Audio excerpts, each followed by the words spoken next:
Price the lord. ಕರ್ತನ ಪರಿಶುದ್ಧವಾದ ನಾಮಕ್ಕೆ ಸ್ತೋತ್ರವಾಗಲಿ.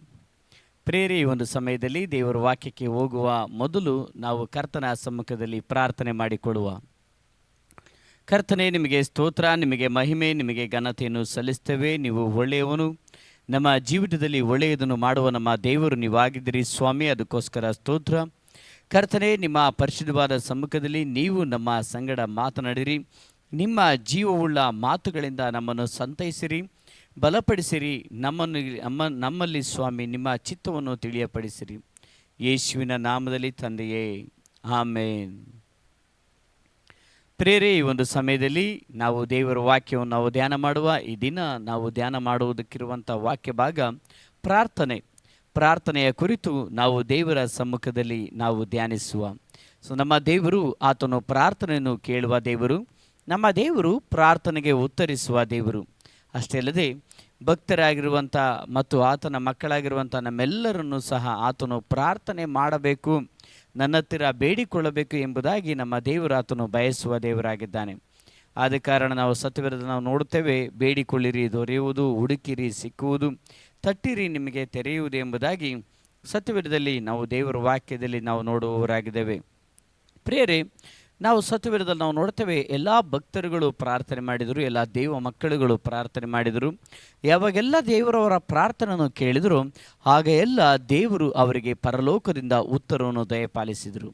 ಈ ದಿವಸವು ನಾವು ಧ್ಯಾನ ಮಾಡೋದಕ್ಕೆ ನಾವು ಹೋಗುವ ಪ್ರಾರ್ಥನೆಯ ಕುರಿತು ಯೋಹಾನನು ಬರೆದ ಸುವಾರ್ತೆ 9ನೇ ಅಧ್ಯಾಯ 31ನೇ ವಚನ. ಯೋಹಾನನು ಬರೆದ ಸುವಾರ್ತೆ 9ನೇ ಅಧ್ಯಾಯ 31ನೇ ವಚನ. ಭಕ್ತಿಹೀನರ ಪ್ರಾರ್ಥನೆಯನ್ನು ದೇವರು ಕೇಳುವುದಿಲ್ಲ.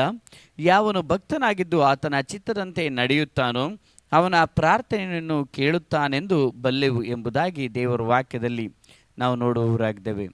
ನಾವು ಈ ಒಂದು ಪ್ರಾರ್ಥನೆಯ ಒಂದು ವಾಕ್ಯ ಭಾಗದಲ್ಲಿ ಮೊದಲನೇದಾಗಿ ನಾವು ಧ್ಯಾನಿಸುವಂಥ ಪ್ರಾರ್ಥನೆ ಎಂಬ ಈ ಒಂದು ವಾಕ್ಯ ಭಾಗದಲ್ಲಿ ಮೊದಲನೇದಾಗಿ ನಾವು ತಿಳಿದುಕೊಳ್ಳಬೇಕಾದ ಒಂದು ಸಂಗತಿ, ದೇವರ ಚಿತ್ತಾನುಸಾರವಾಗಿ ಪ್ರಾರ್ಥನೆಯನ್ನು ಮಾಡಬೇಕು. ದೇವರ ಚಿತ್ತಾನುಸಾರವಾಗಿ ನಾವು ಪ್ರಾರ್ಥನೆಯನ್ನು ಮಾಡುವಾಗ ದೇವರು ನಮ್ಮ ಪ್ರಾರ್ಥನೆಯನ್ನು ಕೇಳುವ ದೇವರಾಗಿದ್ದಾನೆ. ಇಲ್ಲಿ ದೇವರ ವಾಕ್ಯ ಈ ರೀತಿಯಾಗಿ ಹೇಳುತ್ತದೆ, ಭಕ್ತಿಹೀನರ ಪ್ರಾರ್ಥನೆಯನ್ನು ದೇವರು ಕೇಳುವುದಿಲ್ಲ. ಯಾವನು ಭಕ್ತನಾಗಿದ್ದು ಆತನ ಚಿತ್ತದಂತೆ ನಡೆಯುತ್ತಾನೋ ಅವನ ಪ್ರಾರ್ಥನೆಯನ್ನು ದೇವರು ಕೇಳುತ್ತಾನೆ. ಭಕ್ತರಾಗಿದ್ದು ಆತನ ಚಿತ್ತದಂತೆ ನಡೆಯುವವರ ಪ್ರಾರ್ಥನೆಯನ್ನು ದೇವರು ಕೇಳುವ ದೇವರಾಗಿದ್ದಾನೆ. ದೇವರ ಚಿತ್ತದ ಪ್ರಕಾರವಾಗಿ ಮಾಡುವ ಪ್ರಾರ್ಥನೆಯನ್ನು ದೇವರು ಕೇಳುವ ದೇವರಾಗಿದ್ದಾನೆ. ಆತನು ಯಾವಾಗಲೂ ಆತನು ಬಯಸ್ತಾನೆ, ನನ್ನ ಚಿತ್ತ ಭೂಲೋಕದಲ್ಲಿ ನೆರವೇರಬೇಕು, ನನ್ನ ಚಿತ್ತ ಮನುಷ್ಯರಲ್ಲಿ ನೆರವೇರಬೇಕು, ನನ್ನ ಉದ್ದೇಶ ಮನುಷ್ಯರಲ್ಲಿ ನೆರವೇರಬೇಕು, ನನ್ನ ಆಸೆ ನನ್ನ ಬಯಕೆ ಮನುಷ್ಯರಲ್ಲಿ ಭೂಲೋಕದಲ್ಲಿ ನೆರವೇರಬೇಕೆಂಬುದಾಗಿ ನಮ್ಮ ದೇವರು ಬಯಸುವ ದೇವರಾಗಿದ್ದಾನೆ. ಪ್ರಿಯರೇ, ನಾವು ಮತ್ತು ನೀವು ಸಹ ನಾವು ದೇವರ ಸಮ್ಮುಖದಲ್ಲಿ ಆತನ ಚಿತ್ತಾನುಸಾರವಾಗಿ ನಾವು ಪ್ರಾರ್ಥನೆ ಮಾಡುವಾಗ ದೇವರು ನಮಗೆ ಉತ್ತರಿಸುವ ದೇವರಾಗಿದ್ದಾನೆ.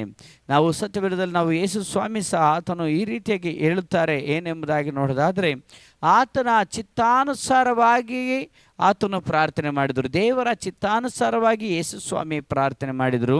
ಅಷ್ಟೇ ಅಲ್ಲದೆ ಯೋಹಾನನು ಬರೆದ ಸುವಾರ್ತೆಯಲ್ಲಿ ನಾವು ಸತ್ಯವೇದದಲ್ಲಿ ನಾವು ನೋಡುವವರಾಗಿದೆ, 4ನೇ ಅಧ್ಯಾಯ 34ನೇ ವಚನ ಈ ರೀತಿಯಾಗಿ ಹೇಳುತ್ತದೆ, ಯೇಸು ಅವರಿಗೆ, ನನ್ನನ್ನು ಕಳಿಸಿದಾತನ ಚಿತ್ತದಂತೆ ಮಾಡಿ ಆತನ ಕೆಲಸವನ್ನು ಪೂರೈಸುವುದೇ ನನ್ನ ಆಹಾರವು ಎಂಬುದಾಗಿ ಹೇಳಿದರು.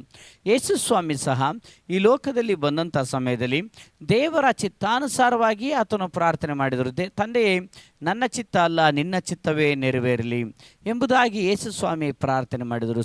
ದೇವರ ಚಿತ್ತವನ್ನು ಯೇಸು ಈ ಲೋಕದಲ್ಲಿ ಇರುವಾಗ ಆತನು ನೆರವೇರಿಸಿದರು.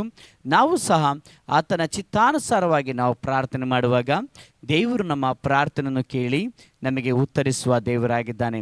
ಆದ ಕಾರಣ ಪ್ರಿಯರೇ, ನಾವು ದೇವರ ಚಿತ್ತಾನುಸಾರವಾಗಿ ನಾವು ಪ್ರಾರ್ಥನೆ ಮಾಡುವಾಗ ಕರ್ತನು ನಮ್ಮ ಪ್ರಾರ್ಥನೆಯನ್ನು ಕೇಳುವ ದೇವರಾಗಿದ್ದಾನೆ. ಕರ್ತನು ನಮ್ಮ ಪ್ರಾರ್ಥನೆಗೆ ಉತ್ತರಿಸುವ ದೇವರಾಗಿದ್ದಾನೆ. ನಾವು ಸತ್ಯವೇದದಲ್ಲಿ ನಾವು ನೋಡುತ್ತೇವೆ, ಹಿಜ್ಕೀಯನು ಪ್ರಾರ್ಥನೆ ಮಾಡುವಾಗ ದೇವರ ಚಿತ್ತಾನುಸಾರವಾಗಿ ಪ್ರಾರ್ಥನೆ ಮಾಡುವಾಗ ದೇವರು ಹಿಜ್ಕೀಯನ ಪ್ರಾರ್ಥನೆಯನ್ನು ಕೇಳಿದರು. ಈ ದಿವಸವು ನಾವು ಕರ್ತನ ಚಿತ್ತಾನುಸಾರವಾಗಿ ಆತನ ಮಕ್ಕಳು ಪ್ರಾರ್ಥನೆ ಮಾಡುವಾಗ ಆತನ ಮಕ್ಕಳ ಕೂಗನ್ನು ಆತನು ಕೇಳುವ ದೇವರಾಗಿದ್ದಾನೆ. ನಮ್ಮ ದೇವರು ನರರೆಲ್ಲರ ಕೂಗನ್ನು ಕೇಳುವ ದೇವರಾಗಿದ್ದಾನೆ. ಕಷ್ಟ ಕಾಲದಲ್ಲಿ ಮೊರೆ ಇಡುವವರ ಕೂಗನ್ನು ಕೇಳುವ ದೇವರಾಗಿದ್ದಾನೆ. ಆತನನ್ನು ದೃಷ್ಟಿಸುವವರ ಕೂಗನ್ನು, ಆತನ ದೃಷ್ಟಿಸುವವರ ಪ್ರಾರ್ಥನೆಯನ್ನು ಆತನು ಕೇಳುವ ದೇವರಾಗಿದ್ದಾನೆ. ಈ ಒಂದು ಸಮಯದಲ್ಲಿ ನೀವು ದೇವರನ್ನು ದೃಷ್ಟಿಸಿ ದೇವರ ಸಮ್ಮುಖದಲ್ಲಿ ನೀವು ಪ್ರಾರ್ಥನೆ ಮಾಡುತ್ತಾ ಇರುವಾಗ ನಿಮ್ಮ ಪ್ರಾರ್ಥನೆಯನ್ನು ನಮ್ಮ ದೇವರು ಕೇಳುವ ದೇವರಾಗಿದ್ದಾನೆ. ನಿಮ್ಮ ಪ್ರಾರ್ಥನೆ ನಮ್ಮ ದೇವರು ಕೇಳುವವನಾಗಿದ್ದಾನೆ.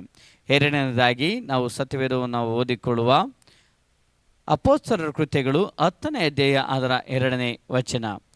ಕೊರ್ನೇಲಿಯನೆಂಬ ಒಬ್ಬ ಮನುಷ್ಯನಿದ್ದನು. ಅವನು ಭಕ್ತನು, ತನ್ನ ಮನೆಯವರೆಲ್ಲರ ಸಹಿತವಾಗಿ ದೇವರಿಗೆ ಭಯಪಡುವವನು ಆಗಿದ್ದು ಜನರಿಗೆ ಬಹಳವಾಗಿ ದಾನ ಧರ್ಮ ಮಾಡುತ್ತಾ ದೇವರಿಗೆ ನಿತ್ಯವೂ ಪ್ರಾರ್ಥನೆ ಮಾಡುತ್ತಾ ಇದ್ದನು ಎಂಬುದಾಗಿ ದೇವರ ವಾಕ್ಯದಲ್ಲಿ ನಾವು ನೋಡುವವರಾಗಿದ್ದೇವೆ. ಪ್ರಿಯರೇ, ಇಲ್ಲಿ ಸತ್ಯವೇದದಲ್ಲಿ ಈ ರೀತಿಯಾಗಿ ಹೇಳುತ್ತಾರೆ ಏನೆಂಬುದಾಗಿ ನೋಡೋದಾದರೆ, ಕೊರ್ನೇಲಿಯನೆಂಬ ಒಬ್ಬ ವ್ಯಕ್ತಿ ಇದ್ದ, ಒಬ್ಬ ಮನುಷ್ಯನಿದ್ದ. ಅವನು ಭಕ್ತನು, ತನ್ನ ಮನೆಯವರೆಲ್ಲರ ಸಹಿತವಾಗಿ ದೇವರಿಗೆ ಭಯಪಡುವವನು ಆಗಿದ್ದ ಎಂಬುದಾಗಿ ದೇವರ ವಾಕ್ಯದಲ್ಲಿ ನಾವು ನೋಡುವವರಾಗಿದ್ದೇವೆ. ಸೊ ಅವನು ಭಕ್ತನಾಗಿದ್ದ, ಅವನು ದೇವರಿಗೆ ಭಯಪಡುವವನಾಗಿದ್ದ. ಎರಡನೇದಾಗಿ ದೇವರ ವಾಕ್ಯದಲ್ಲಿ ನಾವು ನೋಡುತ್ತೇವೆ, ಭಯಭಕ್ತಿ ಉಳ್ಳ ಪ್ರಾರ್ಥನೆಯನ್ನು ದೇವರು ಕೇಳುವ ದೇವರಾಗಿದ್ದಾನೆ. ಸೊ ನಾವು ನಮ್ಮ ದೇವರಲ್ಲಿ ಭಯಭಕ್ತಿ ಉಳ್ಳವರಾಗಿ ನಾವು ಪ್ರಾರ್ಥನೆ ಮಾಡುವಾಗ, ನಾವು ನಮ್ಮ ದೇವರಲ್ಲಿ ಭಯಭಕ್ತಿ ಉಳ್ಳವರಾಗಿ ನಾವು ಮುಂದೆ ಸಾಗುವಾಗ, ಸೊ ದೇವರು ನಮ್ಮ ಪ್ರಾರ್ಥನೆಯನ್ನು ಆತನು ಕೇಳುವ ದೇವರಾಗಿದ್ದಾನೆ. ಪ್ರಿಯರೇ, ನಾವು ಸತ್ಯವೇದದಲ್ಲಿ ನಾವು ನೋಡಬಹುದು, ದೇವರ ವಾಕ್ಯ ಈ ರೀತಿಯಾಗಿ ಹೇಳ್ತದೆ, ಆತನ ಭಯಭಕ್ತಿ ಉಳ್ಳವರ ಸುತ್ತಲೂ ಆತನ ದೂತರ ದಂಡಿಳಿಸಿ ಕಾವಲಾಗಿದ್ದು ಕಾಪಾಡುವ ದೇವರಾಗಿದ್ದಾನೆ. ಆತನಲ್ಲಿ ಭಯಭಕ್ತಿ ಉಳ್ಳವರ ಮೊರೆಯನ್ನು ಆತನು ಕೇಳುವ ದೇವರಾಗಿದ್ದಾನೆ. ಸತ್ಯವೇದದಲ್ಲಿ ನಾವು ಕೀರ್ತನೆಗಳಲ್ಲಿ ಅನೇಕ ಕಡೆಗಳಲ್ಲಿ ನಾವು ನೋಡ್ತೇವೆ, ದೇವರಲ್ಲಿ ಭಯಭಕ್ತಿ ಉಳ್ಳವರ ಜೀವಿತವನ್ನು ದೇವರು ಕಾಪಾಡುವ ದೇವರಾಗಿದ್ದಾನೆ. ದೇವರಲ್ಲಿ ಭಯಭಕ್ತಿ ಉಳ್ಳವರನ್ನು ಕರ್ತನು ಆಶೀರ್ವದಿಸುವ ದೇವರಾಗಿದ್ದಾನೆ. ದೇವರಲ್ಲಿ ಭಯಭಕ್ತಿ ಉಳ್ಳವರ ಪ್ರಾರ್ಥನೆಯನ್ನು ದೇವರು ಕೇಳುವ ದೇವರಾಗಿದ್ದಾನೆ. ಆದ ಕಾರಣ ಪ್ರಿಯರೇ, ನಾವು ನಮ್ಮ ದೇವರಲ್ಲಿ ಭಯಭಕ್ತಿ ಉಳ್ಳವರಾಗಿರುವ, ನಾವು ನಮ್ಮ ದೇವರ ನಾಮವನ್ನು ನಾವು ಮಹಿಮೆಪಡಿಸುತ್ತಾ ಇರುವ, ನಾವು ನಮ್ಮ ದೇವರಲ್ಲಿ ಭಯಭಕ್ತಿ ಉಳ್ಳವರಾಗಿ ಆತನಲ್ಲಿ ನಾವು ನಿತ್ಯವೂ ಪ್ರಾರ್ಥನೆ ಮಾಡುತ್ತಿರುವಾಗ ದೇವರು ನಮ್ಮ ಪ್ರಾರ್ಥನೆಯನ್ನು ಕೇಳಿ ನಮಗೆ ಸದುತ್ತರವನ್ನು ಕೊಡುವ ದೇವರಾಗಿದ್ದಾನೆ. 1 ತಿಮೋತಿ 4ನೇ ಅಧ್ಯಾಯಕ್ಕೆ ನಾವು ನಮ್ಮ ಸತ್ಯವೇದವನ್ನು ತಿರುಗಿಸುವ. 1 ತಿಮೋತಿ 4ನೇ ಅಧ್ಯಾಯ ಈ ರೀತಿಯಾಗಿ ಸತ್ಯವೇದದಲ್ಲಿ ಹೇಳುತ್ತದೆ. ಆ ಒಂದು ವಾಕ್ಯ ಭಾಗದಲ್ಲಿ ನಾವು ನೋಡೋದಾದರೆ 1 ತಿಮೋತಿ 4ನೇ ಅಧ್ಯಾಯ 7 ಮತ್ತು 8ನೇ ವಚನ. ಕೇವಲ ಪ್ರಾಪಂಚಿಕವಾದ ಕಥೆಗಳನ್ನು ತಳ್ಳಿಬಿಟ್ಟು ನೀನು ದೇವಭಕ್ತಿಯ ವಿಷಯದಲ್ಲಿ ಸಾಧನೆ ಮಾಡಿಕೊ. ದೇಹ ಸಾಧನೆಯು ಸ್ವಲ್ಪ ಮಟ್ಟಿಗೆ ಪ್ರಯೋಜನವಾಗಿದೆ, ಭಕ್ತಿಯಾದರೂ ಎಲ್ಲ ವಿಧದಲ್ಲಿ ಪ್ರಯೋಜನವಾದದು ಎಂಬುದಾಗಿ ದೇವರ ವಾಕ್ಯದಲ್ಲಿ ನಾವು ನೋಡುವವರಾಗಿದ್ದೇವೆ. ಅದೇ ರೀತಿಯಾಗಿ ಕೀರ್ತನೆಗಳಲ್ಲಿ 33ನೇ ಅಧ್ಯಾಯಕ್ಕೆ ನಾವು ನಮ್ಮ ಸತ್ಯವೇದವನ್ನು ತಿರುಗಿಸುವಾಗ ಅಲ್ಲಿ ದೇವರ ವಾಕ್ಯ ಈ ರೀತಿಯಾಗಿ ಹೇಳುತ್ತಾ ಉಂಟು, ಯೆಹೋವನಾದರೂ ತನ್ನಲ್ಲಿ ಭಯಭಕ್ತಿ ಉಳ್ಳವರನ್ನು ಕಟಾಕ್ಷಿಸುತ್ತಾನೆ, ತನ್ನ ಕೃಪೆಯನ್ನು ನಿರೀಕ್ಷಿಸುವವರನ್ನು ಲಕ್ಷಿಸುತ್ತಾನೆ ಎಂಬುದಾಗಿ ದೇವರ ವಾಕ್ಯದಲ್ಲಿ ನಾವು ನೋಡುವವರಾಗಿದ್ದೇವೆ. ಸೊ ಪ್ರಿಯರೇ, ಅದೇ ರೀತಿಯಾಗಿ ಕೀರ್ತನೆ 34ನೇ ಅಧ್ಯಾಯ 9ನೇ ವಚನ ಈ ರೀತಿಯಾಗಿ ಹೇಳುತ್ತದೆ, ಯೆಹೋವನ ಜನರೇ ಆತನಲ್ಲಿ ಭಯಭಕ್ತಿ ಉಳ್ಳವರಾಗಿರಿ, ಆತನಲ್ಲಿ ಭಯಭಕ್ತಿ ಉಳ್ಳವರಿಗೆ ಯಾವ ಕೊರತೆಯೂ ಇರುವುದಿಲ್ಲ ಎಂಬುದಾಗಿ ದೇವರ ವಾಕ್ಯದಲ್ಲಿ ನಾವು ನೋಡುವವರಾಗಿದ್ದೇವೆ. ಸೊ ದೇವರಲ್ಲಿ ಭಯಭಕ್ತಿ ಉಳ್ಳ ಜೀವಿತವನ್ನು ಮಾಡುವಾಗ, ದೇವರಲ್ಲಿ ಭಯಭಕ್ತಿಯಿಂದ ನಾವು ಜೀವಿಸುವಾಗ ದೇವರು ನಮ್ಮ ಪ್ರಾರ್ಥನೆಯನ್ನು ಕೇಳುವ ದೇವರಾಗಿದ್ದಾನೆ. ನಮ್ಮ ಜೀವಿತದಲ್ಲಿ ಎಲ್ಲ ಕೊರತೆಗಳನ್ನು ಆತನು ನೀಗಿಸುವ ದೇವರಾಗಿದ್ದಾನೆ. ಪ್ರಾರ್ಥನೆಯನ್ನು ಕೇಳಿ ಆತನು ನಿಮ್ಮ ಪ್ರಾರ್ಥನೆಗೆ ಉತ್ತರಿಸುವಂಥ ದೇವರು ಆತನಾಗಿದ್ದಾನೆ. ನಾವು ಸತ್ಯವೇದದಲ್ಲಿ ನಾವು ನೋಡ್ತೇವೆ, ಭಯಭಕ್ತಿ ಉಳ್ಳಂಥ ಅಬ್ರಾಮನು ಪ್ರಾರ್ಥನೆ ಮಾಡಿದ, ಭಯಭಕ್ತಿ ಉಳ್ಳಂಥ ಮೋಶೆ ಪ್ರಾರ್ಥನೆ ಮಾಡಿದ. ಮೋಶೆ ಭಯಭಕ್ತಿಯಿಂದ ದೇವರ ಸಮ್ಮುಖದಲ್ಲಿ ಪ್ರಾರ್ಥನೆ ಮಾಡುತ್ತಿರುವಾಗ ದೇವರು ಮೋಶೆಯ ಪ್ರಾರ್ಥನೆಯನ್ನು ಕೇಳಿದರು, ದೇವರು ಮೋಶೆಯ ಪ್ರಾರ್ಥನೆಗೆ ಆತನು ಉತ್ತರಿಸಿದರು. ಈ ದಿವಸವು ದೇವ ಮಕ್ಕಳುಗಳು ಆತನಲ್ಲಿ ಭಯಭಕ್ತಿ ಉಳ್ಳವರಾಗಿ ಪ್ರಾರ್ಥನೆ ಮಾಡುವಾಗ ಆತನು ದೇವ ಮಕ್ಕಳ ಪ್ರಾರ್ಥನೆಯನ್ನು ಕೇಳುತ್ತಾನೆ, ದೇವ ಮಕ್ಕಳ ಪ್ರಾರ್ಥನೆಗೆ ಆತನು ಉತ್ತರಿಸುವ ದೇವರಾಗಿದ್ದಾನೆ.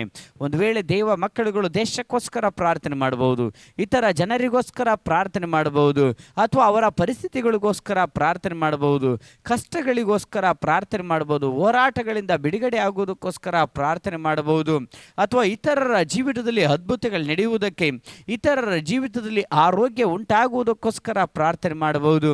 ಪ್ರಿಯರೇ, ನೀವು ಭಯಭಕ್ತಿಯಿಂದ ಮಾಡುವ ಪ್ರಾರ್ಥನೆಯನ್ನು ದೇವರು ಕೇಳಿ ದೇವರು ನಿಮಗೆ ಉತ್ತರವನ್ನು ದಯಪಾಲಿಸುವ ದೇವರಾಗಿದ್ದಾನೆ.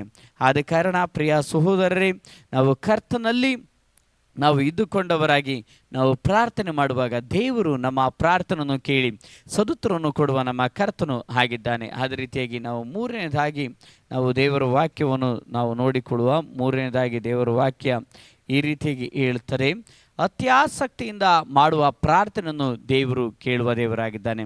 ಸೊ ನೀತಿವಂತನ ಅತ್ಯಾಸಕ್ತಿಯ ಪ್ರಾರ್ಥನೆಯನ್ನು ದೇವರು ಕೇಳಿ ದೇವರು ಉತ್ತರಿಸುವ ದೇವರಾಗಿದ್ದಾನೆ. ಯಾಕೋಬನು ಬರೆದ ಪತ್ರಿಕೆ 5ನೇ ಅಧ್ಯಾಯ ಅದರ 16ನೇ ವಚನ ಈ ರೀತಿಯಾಗಿ ಹೇಳುತ್ತದೆ, ಒಬ್ಬರಿಗೋಸ್ಕರ ಒಬ್ಬರು ದೇವರನ್ನು ಪ್ರಾರ್ಥಿಸಿರಿ, ನೀತಿವಂತನ ಅತಿ ಆಸಕ್ತಿಯುಳ್ಳ ವಿಜ್ಞಾಪನೆಯು ಬಹು ಬಲವಾಗಿದೆ ಎಂಬುದಾಗಿ ದೇವರ ವಾಕ್ಯದಲ್ಲಿ ನಾವು ನೋಡುವವರಾಗಿದ್ದೇವೆ. ಸೊ ಪ್ರಾರ್ಥನೆಯನ್ನು ಅತ್ಯಾಸಕ್ತಿಯಿಂದ ಮಾಡುವ ಪ್ರಾರ್ಥನೆ ನಮ್ಮ ದೇವರು ಕೇಳುವವನಾಗಿದ್ದಾನೆ. ನೀತಿವಂತನಾಗಿರುವಂಥ ದೇವ ಮಕ್ಕಳುಗಳು ಅತಿ ಆಸಕ್ತಿಯಿಂದ ಪ್ರಾರ್ಥನೆ ಮಾಡುವಾಗ, ಆಸಕ್ತಿಯಿಂದ ದೇವರನ್ನು ಹುಡುಕುವಾಗ, ಆಸಕ್ತಿಯಿಂದ ದೇವರನ್ನು ಪ್ರಾರ್ಥಿಸುವಾಗ, ಆಸಕ್ತಿಯಿಂದ ದೇವರ ಬಳಿಗೆ ಬರುವಾಗ ದೇವರು ಅವರ ಪ್ರಾರ್ಥನೆಯನ್ನು ಕೇಳುವ ದೇವರಾಗಿದ್ದಾನೆ. ಎಲಿಯನು ಕರ್ಮೇಲ್ ಬೆಟ್ಟಕ್ಕೆ ಹೋದಂಥ ಎಲಿಯನು ಆಸಕ್ತಿಯಿಂದ ಪ್ರಾರ್ಥನೆ ಮಾಡಿದ. ಆಸಕ್ತಿಯಿಂದ ಪ್ರಾರ್ಥನೆ ಮಾಡುವಾಗ ದೇವರು ಎಲಿಯನ ಪ್ರಾರ್ಥನೆಯನ್ನು ಕೇಳಿ ಆತನು ಮಳೆಯನ್ನು ಸುರಿಸಿದರು. ದೇವರು ಎಲಿಯನ ಪ್ರಾರ್ಥನೆಯನ್ನು ಕೇಳಿ ಆತನು ಬೆಂಕಿಯನ್ನು ಸುರಿಸಿದರು. ಸೊ ದೇವರು ಎಲಿಯ ಯಾವಾಗೆಲ್ಲ ಪ್ರಾರ್ಥನೆ ಮಾಡುತ್ತಾನೋ ಆಗ ಎಲ್ಲ ದೇವರು ಎಲಿಯನ ಜೀವಿತದಲ್ಲಿ ಚಲಿಸಿದ ದೇವರಾಗಿದ್ದಾನೆ. ಪ್ರಿಯರೇ, ನಮ್ಮ ದೇವರು ನಿಮ್ಮ ಪ್ರಾರ್ಥನೆಯನ್ನು ಕೇಳುವ ದೇವರಾಗಿದ್ದಾನೆ. ನೀತಿವಂತರಾಗಿರುವಂಥ ನೀವು ಪ್ರಾರ್ಥನೆ ಮಾಡುವಾಗ ನೀತಿವಂತನ ಅತ್ಯಾಸಕ್ತಿಯುಳ್ಳ ವಿಜ್ಞಾಪನನ್ನು ದೇವರು ಕೇಳುವವನಾಗಿದ್ದಾನೆ. ಆದ ಕಾರಣ ನೀವು ಪ್ರಾರ್ಥನೆ ಮಾಡುವಾಗ ಅತ್ಯಾಸಕ್ತಿಯಿಂದ ನೀವು ಮಾಡುವ ಪ್ರಾರ್ಥನೆಯನ್ನು ದೇವರು ಕೇಳುತ್ತಾನೆ. ದೇವರು ನಿಮಗೆ ಉತ್ತರಿಸುತ್ತಾನೆ. ದೇವರು ನಿಮಗೆ ಪ್ರತಿಫಲವನ್ನು ಕೊಡುತ್ತಾನೆ. ಆದ ಕಾರಣ ನೀವು ನಿಮ್ಮ ಜೀವಿತದಲ್ಲಿ ಪ್ರಾರ್ಥನೆಯನ್ನು ಮಾಡುತ್ತಾ ಇರಿ. ಯಾವಾಗಲೂ ಪ್ರಾರ್ಥಿಸಿರಿ, ಎಡೆಬಿಡದೆ ಪ್ರಾರ್ಥಿಸಿರಿ. ಹೀಗೆ ನೀವು ಪ್ರಾರ್ಥನೆ ಮಾಡುವಾಗ ದೇವರ ಅದ್ಭುತವಾದ ಕಾರ್ಯಗಳು ನಿಮ್ಮ ಜೀವಿತದಲ್ಲಿ ಬರುವಂಥದ್ದಾಗಿದೆ. ಹೋಗುವಾಗ ಬರುವಾಗ ಕರ್ತನನ್ನು ನೋಡುತ್ತಾ, ಕರ್ತನನ್ನು ದೃಷ್ಟಿಸುತ್ತಾ ಪ್ರಾರ್ಥನೆ ಮಾಡುವಾಗ ಕರ್ತನು ನಿಮ್ಮ ಜೀವಿತದಲ್ಲಿ ದೊಡ್ಡ ಕಾರ್ಯಗಳನ್ನು ಮಾಡುವ ದೇವರಾಗಿದ್ದಾನೆ. ಕರ್ತನ ಈ ವಾಕ್ಯವನ್ನು ಆಶೀರ್ವದಿಸಲಿ. ನಾವು ಪ್ರಾರ್ಥಿಸುವ. ಕರ್ತನೇ, ನಿಮಗೆ ಸ್ತೋತ್ರ, ನಿಮಗೆ ಮಹಿಮೆ ಸ್ವಾಮಿ. ಈ ವಾಕ್ಯಕ್ಕೋಸ್ಕರ ಸ್ತೋತ್ರ. ಈ ವಾಕ್ಯವನ್ನು ಸ್ವಾಮಿ ಆಶೀರ್ವದಿಸಿರಿ. ಕರ್ತನೇ, ಪ್ರತಿಯೊಬ್ಬರಿಗೋಸ್ಕರ ಪ್ರಾರ್ಥಿಸ್ತೇವೆ. ಪ್ರತಿಯೊಬ್ಬರ ಪ್ರಾರ್ಥನೆ ಕೇಳಲ್ಪಡಲಿ. ಪ್ರತಿಯೊಬ್ಬರ ಪ್ರಾರ್ಥನಾ ಜೀವಿತ ಹೆಚ್ಚಾಗಲಿ. ಪ್ರಾರ್ಥನೆಯಲ್ಲಿ ಇರುವವರಾಗುವಂತೆ, ಪ್ರಾರ್ಥನೆ ಮಾಡುವವರಾಗುವಂತೆ ನೀನು ಪ್ರತಿಯೊಬ್ಬರನ್ನು ಆಶೀರ್ವದಿಸಿ ನಡೆಸಿರಿ ಸ್ವಾಮಿ.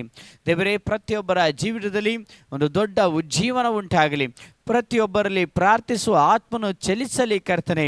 ದೇವರೇ, ಪ್ರತಿಯೊಬ್ಬರು ನಿಮ್ಮ ಸಮ್ಮುಖದಲ್ಲಿ ಇರುವಂತೆ, ನಿಮ್ಮ ಸಮ್ಮುಖದಲ್ಲಿ ಬೇಡಿಕೊಳ್ಳುವಂತೆ, ನಿಮ್ಮ ಸಮ್ಮುಖದಲ್ಲಿ ಆಶೀರ್ವಾದವನ್ನು ಹೊಂದಿಕೊಳ್ಳುವಂತೆ ನೀವು ನಡೆಸುವುದಕ್ಕೋಸ್ಕರ ಸ್ತೋತ್ರ. ಯೇಸು ಕ್ರಿಸ್ತನ ನಾಮದಲ್ಲಿ ಪ್ರಾರ್ಥಿಸ್ತೇನೆ ಸ್ವರ್ಗೀಯ ತಂದೆಯೇ. ಆಮೇನ್, ಆಮೇನ್.